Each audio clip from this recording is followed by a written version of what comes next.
Okay. Are we ready?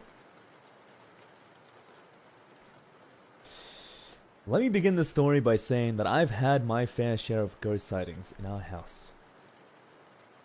But I didn't really let that bother me. Most of the time, thinking it was just my eyes playing tricks with me. Until this one experience that I had when I was 14 years old. I have a shared bedroom with my little sister, and both of us sleep at this one room in our house. That afternoon, I went upstairs finishing lunch and all my homework and stuff. And I went to our bedroom so I could rest, but just lay down on my bed. I was scrolling through my phone and chatting with my friends when I suddenly heard the door of our bedroom opening. I wasn't really alarmed since I can see it was my sister from the corner of my eye, but I wasn't really paying attention to her. I still played with my phone and even had a small conversation with her like that. After 5 minutes, I realized that she wasn't in the room anymore, and I didn't hear the door opening when she was going out, but I thought maybe I was just too absorbed with my phone to hear it, so I just ignored it. And when I messaged her if she could get me some snacks, if she gets back in the room, her reply literally made all strands of hair in my body stand. She said, "What are you talking about? I didn't even go upstairs. I was in the kitchen." I thought she was just pulling my leg and scaring the hell out of me, so I insisted that she did go to the room and she was just messing with me. Okay, that's creepy.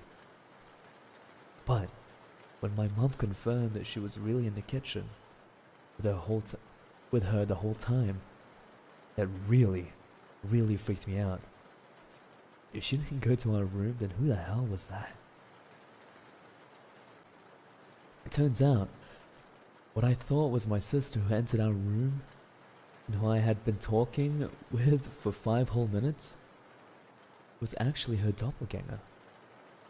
If you don't know what that means, I'm not gonna go deep into what these creatures are, since they scare me, but basically doppelgangers are like our doubles.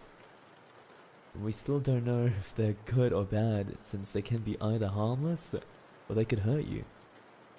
But the best thing to do if you encounter these creatures is to just ignore them and walk away, as far as you can.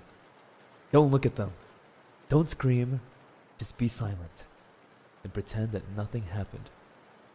Because we don't know what would happen if you don't do that. So yeah, that was the freakiest supernatural Wait, this one's actually scary though. That was from Pen. Thank you, Pen. It was like the time where, I don't know, with me, I thought my older brother actually walked into my room at like 3 a.m. in the morning while I was asleep. This was back in my old place, and I genuinely like just believed it was him. But I was having sleep paralysis, you know? I didn't know that. I had no idea. I knew I was paralyzed, I couldn't move, so I just tried to sleep it off. He was asking me questions, but when I finally just snapped out of it, woke up and started moving again, after like 2 minutes, no one was there. The door was closed. No one was there. And I tried to call him, and he was asleep. Oh well, no, I don't think he was asleep, but I think he was still on his PC, awake at that time. And I called him. He said he was never there. I was like, oh. But yeah, it's crazy. I actually kind of believe this one, but yeah, you were fully awake. I was asleep. You know, I was kind of asleep. Good night. See you later. See you later.